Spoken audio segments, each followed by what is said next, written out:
Welcome to the Purpose and Profit Club podcast, Laura Belgray. I'm thrilled to have you here. Christina, thank you. I'm thrilled to be here. I think years back, you actually coached me one time through Tarzan K's program. So it's fun to see you in real life and off the DMs on Uh-oh, you Instagram and froze dig on me. into my Whoopsie. Sorry. favorite, my Oh, favorite. I'm sorry. I was stopping you because you froze on me. I hope that I don't know if that went Oh through. no, is it It, you or me? I don't know. Maybe you just start over because you said you started like as soon as you said years ago, you froze. Mm. And next time I'll just Y- I won't stop you. It was probably Okay, cool. going fine. Yeah. Okay, cool. So years ago, you actually coached me in Tarzan K's program. So it's nice to see you again off Instagram and off in real life. Oh, I love that. I had totally forgotten that. Thanks for the Yeah. reminder. And yeah, great to see you. And this has been the most fun conversation starter ever. Highly recommend grabbing a hard copy of your book, Tough Titties, because leave it around town, bring it to a coffee shop. Or if you're like me, bring it on vacation. And this is the ultimate conversation starter on an airplane. So we're going to be digging into this Agreed. today. Oh, good. Okay. Because I have to tell you, that is my dream, was always my dream when I wrote it, that people would be like strangers, would be reading it on planes and starting conversations just right off the cover. So awesome. Well, one of the things that I loved about the book was your New York stories. So it had me like nodding along. I went to college in New York and I, like you, had a very winding road to this entrepreneurship, this version of what I'm doing now. So it felt very resonant. I had the bartending job. I know the feeling of money waving in your face and you getting to like having that stress of who to pick first, right? Yeah. Yeah. Honestly, So good. that's what I thought it was going to be because I had been to bars and seen that the bartenders had all the power and everybody was just vying for their attention, and they had their pick of the litter. They could decide, yes, you're the lucky one I'm going to give a You're drink the to. lucky one. Unfortunately, I had the crappy shifts that had like two people, so Yeah. there was nobody waving money in my face to get my attention. My first bartending stint was very very busy in that version of it, and I was like, this is what it's like to have a panic attack. Noted. Okay, this is what it's like because the stress of like just everybody wanting something all at once. But yeah, so we're gonna Mhm. dig into your book launch. One of the Okay. things that I've noticed, or I noticed, when did the book originally come out?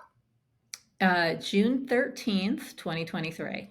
So, You have, like, that is incredible. You have kept energy up. You have kept this conversation. It feels fresh and new to me. And one of good. the things that I noticed through like the lead up in the launch and during the launch was how you kept your energy up. You didn't treat it as like my book's coming out, now it's out, I've talked about it, now I'm done. It really Yeah. felt like you brought your community in, you partnered with people. So I want to dig into that. How did you keep your energy up through what is naturally, I would imagine, like the highs and lows of any sort of campaign, any sort of launch? Yeah. It's funny you say that because I did hear there were people I knew, like friends of mine, whose books came out around the same time. And they would say, like, okay, I launched it. It's out there. And now it is up to the universe to get it into the hands of the right people. And I'm like, well, the universe is not a book publicist. So I wouldn't count on it getting into the hands of the right people without you doing anything. And so, like, how I kept my energy up was just, I guess, momentum creates more momentum. So, or as they say, an object in motion stays in motion. So, as long as I kept going, and I was waking up every day, I guess because I was obsessed, I was able to keep going. I am not able to keep up the energy for anything that I'm not obsessed with and obsessed about. If I'm not obsessed, then I'm lazy and tired. So, as long as I was obsessed with the book and still am to some extent, but especially for like a good 6 months there, I was waking up every day thinking, what can I do for the book? Which sounds exhausting and was and is, but I'm glad that I was doing something for my book every day. And that's pretty much what it took, was thinking, what one thing can I do for the book today? And that sounds more organized than I was. It was just like, I what can love I that do? Got to question. do something. Got to do something. And so I would create a post or write an email or pitch a podcast, but usually it was about creating a post or writing an email, talking about it to somebody. That's so smart though. That one, what one thing can I do? We could put that in for anything, whether it's promoting a book, whether it's promoting a campaign, whether it's promoting anything. But I do think there's this point of like, I feel like people come to me and they're like, I've reached out to my inner circle. Like, you know what I mean? I've reached out Mm-hmm. to the people who are going to share it or have me on the podcast or share it on their Instagram or whatever. So now what? So now, like, again, it's up to the universe. And I Yeah. feel like you really handled partnerships well, and you really were unapologetic about like, who do I know? Who do I not know? Who do I need to get in front of? Because this book is amazing and Thank you. people need to know about it. Like, Thank you. how, talk about that. Yeah, well, there's always unless you're a certain kind of person who gives zero Fs, there's always the fear of bugging people, of like being a pest, and you just have to get over it. And the answer isn't, well, no one thinks of you that way, or you're not putting anyone out, you're not imposing. You probably are. I mean, I get tons of requests from people like, can you do this for me? Can you read my book? Can I send you my book? Can you recommend me to this podcast? And sometimes it's pain, and I don't feel like it. But if they ask nicely enough, if we have a relationship, if there's a reason for me to help them out, besides just being a good person, because that doesn't go far enough when you get enough requests. Then I will, and it's okay that they were a pain in the ass. It's worth it on their end. It's worth it on your end if you are the one being a pain in the ass. It's like, okay, if somebody's rolling their eyes and sighing and saying like, ugh, got to do this for this person, because when you think about it, like if you have something that people need or want or would be delighted by, and I think my book qualifies, like from your perspective, the nice things that you're saying, you were very glad that you found out about it, Yeah. and think that people deserve to find out about it. You just have to keep that in mind, and it's like you're doing Okay. people a disservice and yourself and the work that the whatever work it is that you've put so much into, so much energy into, you're doing it all a disservice if you don't bug everyone you can possibly think of who might be of help. Okay. So what you said, I think is true and shows up in your business and because you have courses and digital products and a mastermind as well. But it's almost like you're saying, and you email a lot, which is one of my most favorite things that you do. It's something that I have absolutely stair stepped myself, my business in doing. You've made peace with annoying people, or you've made peace with people not being like, I don't really want to do this, but all right, here's an email intro with this person, right? Of like, Yeah. yeah, maybe every connection point isn't going to be flowery and warm and everybody's going to feel good about it. And we go and we do it anyway because you have this bigger goal over here. Talk about that of like, yeah, not everybody's gonna be like, I'm so glad you emailed me today, Christina. I would be delighted to stop everything, get this person on the phone and connect you with them. I think you just put it perfectly. Make peace with annoying people. That is maybe the key to life and success, To millions. to millions and to creative success, because no work of art, no, movie, TV show you love, no anything that you're so glad exists was created in the spirit of, I don't want to annoy anyone. That has never been the mantra of anyone Yeah. with any creative success. So you just have to drop it. Make peace with annoying people. Oh my gosh. All right. Well, there's our big and tweetable takeaway from Yeah. today. Oh my gosh. All right. So during the book promotion process, and you've put together since book launch hero, right? Which I was like, yay! I'm glad she's Yes. put this together. So this is like Yes. a framework where anyone who is writing a book and wants to learn the promotion process that you followed, this is in there. And some of the key points that I think that you did well was just getting in front of lots of different people, whether it's through podcasts, whether it's through interviews, whether it's through media, whether it's through partnerships. What did that look like for you as far as you, I'm guessing you had like a publicity team work with you, but as far as some of the organic, like what felt like this is something that I need to do. This is a tactic I need to do. This is somewhere I need to get in front of. Yeah. So I did hire PR for 2 months, Okay. and maybe should have done it earlier, but like it's expensive. So I'm kind of glad I stuck to 2 months, and they helped me get on podcasts that I couldn't get on myself. Mm-hmm. Podcasts or like podcasts that were not in my realm, online entrepreneur space. And I know lots of people in there and was able to get on podcasts in Yep. that scene myself. But the ones that are like Dear Media types, Mm-hmm. like Bravo related podcasts, because I'm a big Bravo head, and yeah, Real Housewives, and comedy podcasts and stuff like that, or influencers podcasts, and to reach those young people, younger readers. Those were essential for like the wider spread, but most of the rest of it I did myself. So some of that was, well, one essential thing, strategy that I used that I wouldn't have known about had a friend or two not told me about it, was having a street team.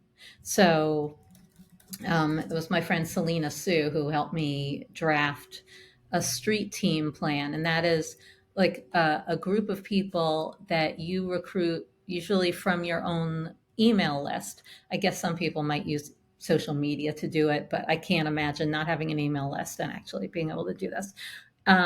So I sent out a series of emails saying, like, will you be on my team? And recruiting, I capped it at 300 people. Now I know, like, now, having gone through it, I would like to have aimed for 1,000. I don't know that I would have gotten that many. I might have gotten 300, might have been the cap anyway, but I stopped trying at that number. And their main purpose, is to give you reviews, leave you a review ahead of time on Goodreads. Mm-hmm. They get your ARC advanced reader copy, in exchange for this. Like that's their reward. The main reward is getting an ARC, and so they read it in advance, leave a review on Goodreads in advance of publication, and then on the day of publication or soon thereafter, their main job is to leave a review, a 5-star review on Amazon. And Amazon reviews are sadly hugely important.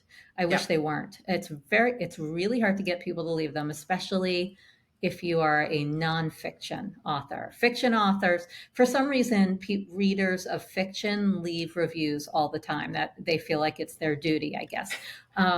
There's like a strange code among fiction readers, like you go and leave a review. But nonfiction, it's so hard to get.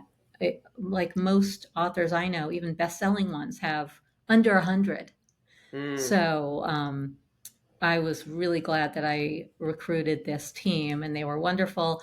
It does turn out that only about 25% do their full job without, and then more come along. That's why I wish that I had a Yep. thousand instead of 300. Um, but I got a lot more reviews than I would have had I not had that wonderful loyal street team, which were nicknamed the Titty Committee. And Perfect. yes, Perfect. So this and is they were my cheerleaders, and they also helped promote it and, shout it from the rooftops, and they were great. this is a good reminder of like letting people help you. So this wasn't Hmm. people that work for you and your company. These are your subscribers. These are your Yeah. raving fans. These are the people who want to see you succeed. And it's interesting because I teach a concept called social street team, which is sort of the fundraising equivalent of this. So this Uh-huh. is so my audience will basically get what you're talking about, and you just said it, which is if 100 say yes, about Hmm. 25 of them will actually show up and do the thing, and Yeah. about 20 of them are going to rock at it. and that's Yep. okay. Like we account for that, and that's okay. Yeah. So I love that you did that. And what's interesting is I don't think I realized you did that, and I bet that's why it felt like hyped up as just somebody on Instagram where I'm probably seeing other people talk about the book. Like I felt the hype, I felt the energy, I felt the momentum, but I didn't really realize that what was happening behind the scenes. So that's cool. That's kind of the point, right? Yeah, and there's a ripple effect of that, of course. So, Mm-hmm. say 25 people go out there like it's their job, because it kind of is, and promote your book and hold it up and take pictures of it, post pictures of it, post their reviews, like story them, Mm-hmm. etc. That creates hundreds more who see that, like you Yes. repost it, you restory it, people see like, oh, her book's getting a lot of attention, it must be really great, or I want to be part of this, I want in on this. And social proof, it's very powerful. So other people join in. So it creates way more than the actual numbers who you've recruited. Yes. And I love that you branded it. They had a name. What a good community building effort. That's so good. So I want to shift gears and talk a bit about your storytelling. And years ago, I used to identify, by the way, as somebody who was a terrible writer. I was like, that's not Huh? for me.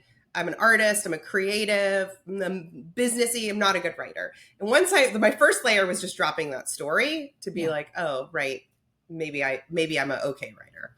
But one of the things in just being in your world, getting some of your products and just being on your list, and then ultimately reading the book is that I've gleaned is really excellent writers. I love that you didn't write a how to write book. Like, I love Mm-hmm. it. I love that it was a memoir. I love that one sentence in, I'm in the room with you, I'm there. Like, I get it. And I think that oftentimes in the entrepreneurial world, we think we got to read how to, here's a nonprofit one, how to tell great nonprofit stories. And it's like, Mm-hmm. actually, no, a better way is to learn from some of your favorite writers. A better way Yep. is to read from some of our favorites. So I want to talk about your style of writing. I wrote down the word flawesome. I think that's what you call it. Yep. But we might call it like you're vulnerable, but it's your flavor of vulnerable. So talk to me about your style of writing, that flawesome, that voice and that edge, and why it's so important, and how if people have that wall up, how they can start to like let that wall down, let people in. Yeah. So, yeah, flossom is my substitute word for vulnerable, because I think there's so much fake vulnerability, which I call vulnerability or vulnerable shit out there. And Yep. it's usually just, you know, it's usually just bragging in the form of vulnerability, like, oh, I'm feeling so less than because I didn't feel worthy of the 7-figure launch I just had. Or like, and I tell you, the day I went to the bank in my to deposit my first $1 million check, I was wearing Crocs. I'm so embarrassed. That is not vulnerable. So, Yeah. so I prefer to call it flossom, and that is about flaunting your flaws and being open about them, sharing the feelings that you probably shouldn't, if you are trying to appear successful. And especially in the business that I'm in, like the online business world, where you are teaching people to be, where you're trying to model success, Yep. and people want, and kind of the name of the game is for people to want to be you. So it is risky to be so open about your flaws and about your insecurities. And I don't know, I just wrote a post and then turned it into an email the other day about feeling so tired of the internet. I think the post was, I think I'm reaching peak tired of the internet.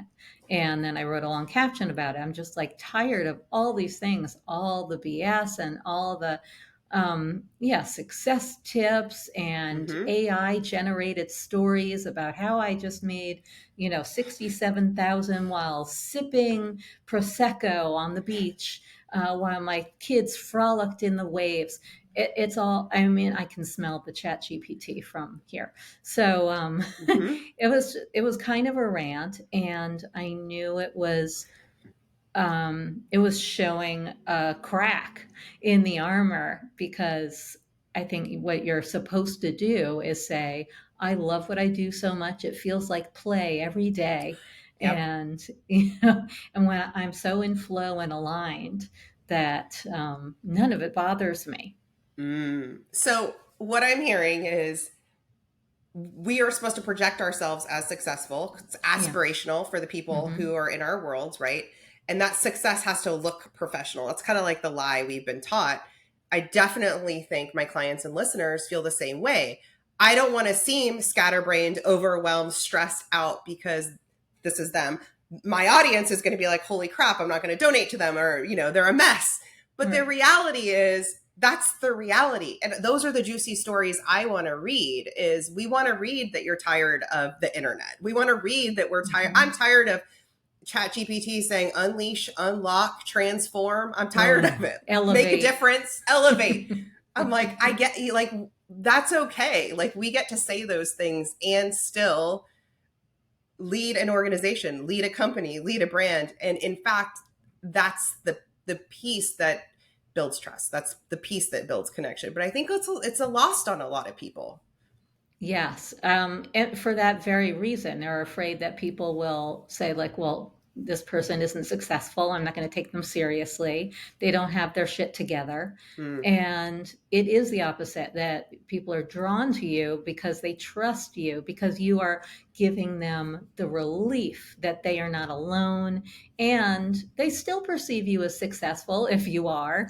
And that shows them that it's possible to succeed, and even if you are a big hot mess. So how do you balance the Flawesome with like TMI? Like, how do you balance that? You know?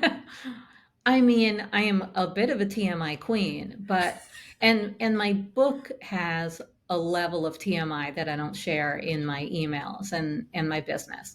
Like in my daily emails, semi-daily, thrice weekly emails, I don't share the kinds of stuff that I share in the book. That's a level deeper, and it goes into things that make some people blush, and especially when it comes to, sex life in my 20s and that kind of stuff. So I would say that, like, that stuff that I don't feel comfortable putting in my business Mm-hmm. communications, I keep my emails very personal and personable, but still don't open up that much of the kimono.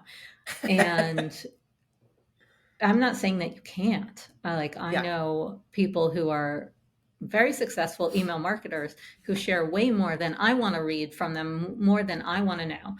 But other people eat it up. Yeah. So, yeah. You get to decide. Exactly. Right. You get to decide, what are you comfortable sharing? What would you want to know about from somebody you follow and whose emails you read and somebody you might do business with? And what don't you want to know? And I say apply those same rules to your own writing. So one of the things that showed up in your book, and definitely shows up just in your emails, is you are decisive. You know what you like, you know what you don't like, you want to sleep in the mornings, you have a decisiveness that I think that has really served you in your success in your career. Talk to me about how your decisiveness has helped your visibility and has helped grow your business. And decisiveness is like saying yes and saying no, right? But it seems like you don't ruminate in decisions for very Hmm. long, yeah? I think that's an illusion. I am, I would never think of myself as decisive. You're right that I know what I like and I know what I Okay. don't like. And I am certain about those things. However, I hate making decisions. Okay, I'm fair. terrible about it. I put off decisions. I'm so avoidant, because, first of all, every time I do something that's outside my comfort zone, that is scary to me, that requires packing and picking out outfits, like a speaking gig, I am Mm. so regretful that I said yes all the way up until I am there and on stage. I mean, I go through the same thing every time. Like, why did I say yes to this? Why am I traveling without my husband? I don't like traveling without him. I only want to go on pleasure trips. I don't have anything new to teach these people. It's not going to be their jam, or it's not the right fit for this audience.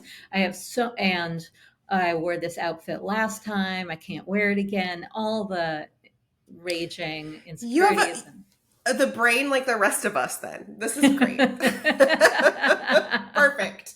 it is, and the whole time knowing I will be glad when it's done, and I will be glad I said yes. So that's the only thing that gets me to say yes and to stick with the yes. And at the same time, somebody might say, like, still waiting to hear from you on this, like, weeks later, because I so put off giving Mm. that, yes, giving that RSVP.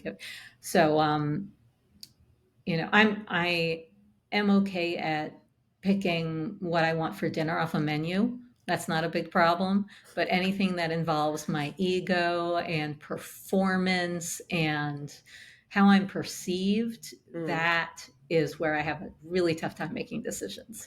Okay, so I wrote down, how do you talk to your inner critic? And I think maybe you started to answer it, which is that wasn't quite a critic, but it was a little bit of like that inner voice of, why the heck did I sign up for this in the first place? And I don't even have anything to wear. And will they even want to hear what I have to say? And this isn't even the right audience. And that piece was how you talk to it was, I'll be glad I did it when it's over. I'll be like, is that part of how you get through that chatter, through that mental chatter? Or what does that Yeah. process look like for you? Yes. And reminding myself, like, I haven't failed yet. I haven't had a disaster yet.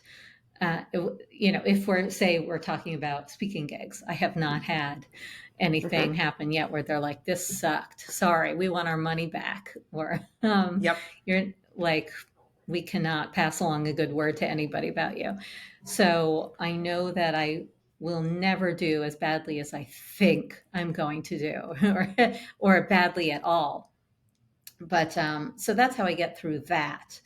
When it comes to the inner critic and, say, my writing, or when I was writing the book, that was really hard to get over. Like, I had Yeah. just so many insecurities, and I know that I'm a good writer, but this was a whole different animal from the kind of stuff that I usually write.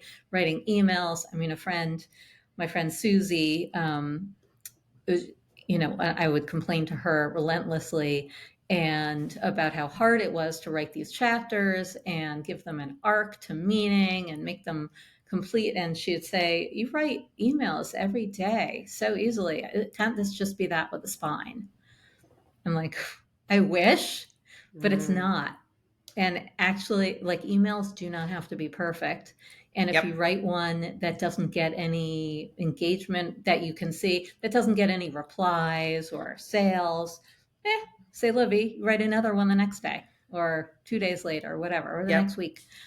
There's always a do-over. With the book, you don't get a do-over. So I had a tough time with my inner critic on that front, and finally just had to sit down and do the damn thing, and found that doing it was easier than not doing it. That's good. Doing it Yeah. was easier than not doing it. There you Mm-hmm. go. That's a way to Yeah. talk to your inner critic. Like, let's go. Yeah. Let's just put this out into the world. Yeah. Yeah. Right. So we've talked a bit about email and storytelling. You've mentioned you email your list. Your kind of set point, your baseline is 3 times a week. Yeah. Mm-hmm. Yeah. Okay. Love it.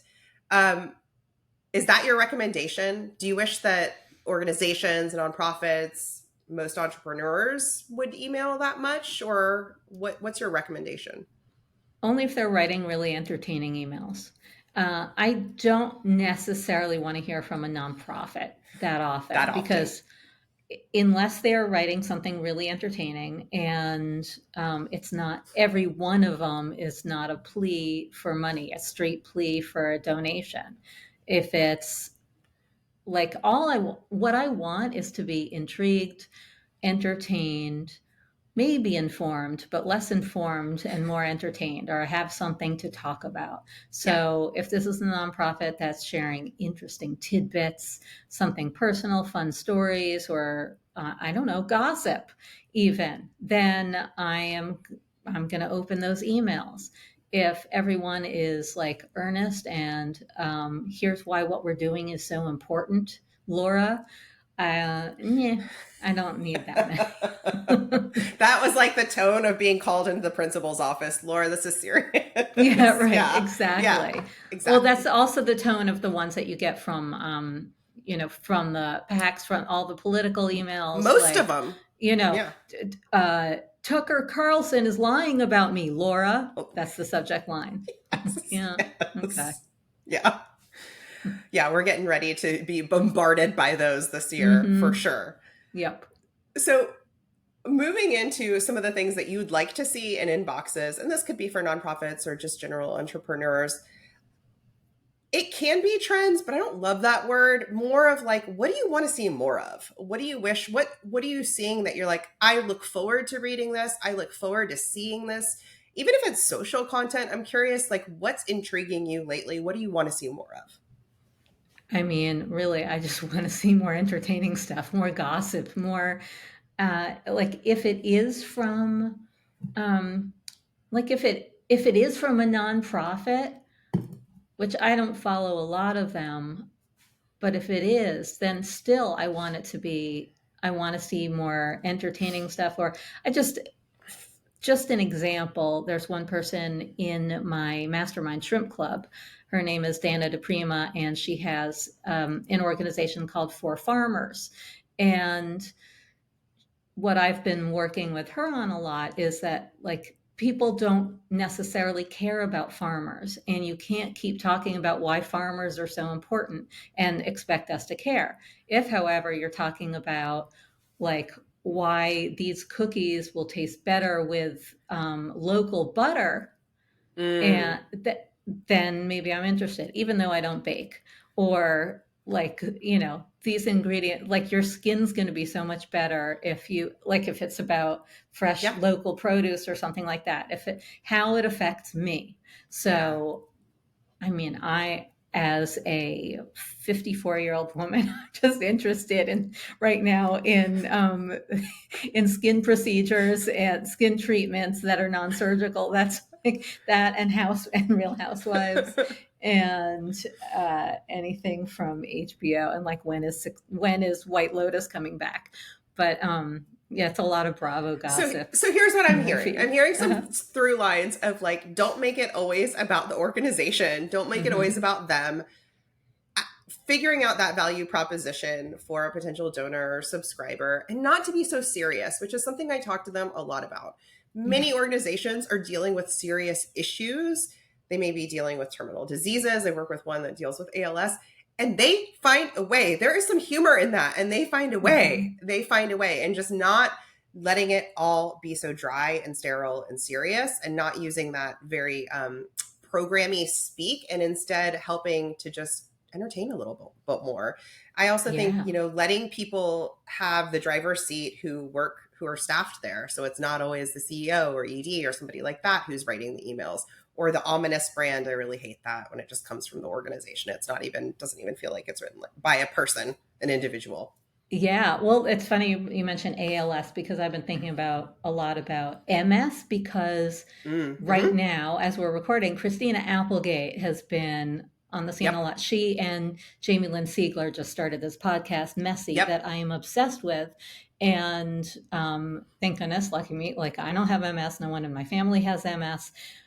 But their honesty, their conversation, their candor and their humor is so, just feels so universal and fresh and relevant to anyone who's craving that. And it's a relief Yes. to hear them be so honest. And Christina Applegate was just on Dax Shepard's Yep. podcast. I'm halfway through that episode right Oh now. my God, it's Yes. so good. I laughed out loud so many times on the street that I scared people. And because of the things she was saying, and just the way, and she is in no way does she think having MS is fun or funny. Yep. She's very honest about being really heartbroken about this condition that she has, just so depressed about it. And anytime someone tries to reframe it as like, but is it in a gift too? Oh. Like maybe it's what'll make you you. She's like, I'm not there yet. Sorry. Mm-hmm. I am Mm-hmm. not there yet. And when people talk about, shouldn't you, like, have you accepted it yet? She's like, no, fuck you. Yeah. I haven't. And that is funny. Yes. And like all the humor that she gives that is what makes me want to listen. So if she were like, just in a commercial, like, won't you please, like Sally Struthers, like, Yep. Yep. won't you, with the Sarah McLachlan playing in the Yep. background, won't you please just donate the price of a coffee to help someone with MS? Like, no thanks. But Mm-hmm. because she's so funny and so real and raw, and sometimes like humor and truth are the same thing. Yep. That's why I'm interested, and I can't get enough. I love that. I love that. I love that so much. And she'll be a great ambassador for an Yes, organization, no doubt. Not only is she bringing eyeballs and visibility to the disease, she'll end up, no doubt, people will see a surge in donations for sure. right. There is a well, she's an influencer now to me. Her handle is Limp Brewskit, like Limp Biscuit, but Limp Brewskit. So her name is Brooke Eby. She has ALS. She's maybe 30, and she's hilarious. She's finding the humor in the fact that she is a terminal disease, and her lifespan is cut very, very short. I mean, some of her content can be a little polarizing, and it's funny. And she has brought so much awareness to this cause. I'm like, we need more Brooks. She's like Right. dating with a terminal disease. Here we go. And she'll be putting on her makeup talking about dating with a terminal disease. And, as things change, as she goes to clinics and does her breathing test, we're all along for the ride. And it's like, that's the kind of content I'm interested in. I've learned more about the disease in 6 months of following her than I have in 6 years, of being on a drip campaign or something like that. So, Yeah. And right. And there's so many, I have heard the question from so many people in fields like that, or like I work with cancer patients or cancer survivors or mhm. people grieving. And like, but there's so much humor to be mined from that, even if it's just like, there's nothing funny about having it. But think of all the, if you made a list of terrible gifts you got when you said you had cancer, or awful things that you wish people wouldn't say to you, there's so much mishigas around it, and so much trying and efforting on the part of awkward people, people who have no idea what to say or do, and so many bad suggestions. And there's just a lot of humor to be mined from very serious things. That's bringing us back to where we began with it. Just like, but that's that willingness to be flawesome, the willingness Yeah. to like let people in, not be so sterile, not be so serious. So I think those were some really, really good examples. So we ask every guest one question before we wrap up. And one of the questions we ask is, what is one thought you like to think on purpose? So this can be an affirmation, it could be a mantra, it could just be a saying, it could be something you have on a post-it note, but would you share one of your go-tos with us? Yeah. Um, Let me think. Wait, I have to think about it for 1 second, Yeah. because hold on, you're going to have to cut a little bit, That's fine. of pausing, because I have it in my head, but I'm having a little bit. Wait, I need to open Take your crack time. this one Our open. our producer will. Thank you. Because I have something that I always repeat, like that is my message and my mantra, but for some reason I am blanking. Okay, here it is. Here's my thought that I have to repeat to myself, and that I think whenever I'm faltering, and when I am inclined to change something that I'm creating, that I'm writing, so that nobody will be unhappy with it, and so that nobody will be irritated or mad at me. I always have to remember that nothing is for everyone. So, no, as I was starting to list before, no movie, no TV show, no pop song, no brand of water or soda or candy, for anything that you are glad exists, there's somebody who says, nah, it's not for me. And so you have to remember that. And that some, I mean, I am, I could, I could not be less interested in Game of Thrones. I couldn't get into Game of Thrones. I have a chip missing. I just didn't like it, and everybody else was obsessed with it. And I knew the problem was with me. It doesn't mean that Game of Thrones, that the writers' room should have gotten back together and retooled the show to make it more to my liking. It means that it's not for everyone, and neither is anything that you are going to create, and neither are you as a person. So stop trying to be for everyone, because if you're for everyone, then you're for no one. Oh, so good. Thank you for that one. That was a good one. So, where can everyone follow you, hang out with you, get Book Launch Hero, all the things? Okay, so my digital home is talkingshrimp.com, and you will find Book Launch Hero there. You will also find Tough Titties there. If you go to toughtittiesbook.com, it will lead you right there to my book page where there's some great bonuses. There are writing bonuses, etc. And then Book Launch Hero is there. It's for the taking. It's an instant download, so you'll find it on my courses page, and or you can go to talkingshrimp.com/book-launch-hero, and you'll find it right there. But it is available right now. Amazing. Thank you for today. This was so fun. Thank you, Christina. Awesome.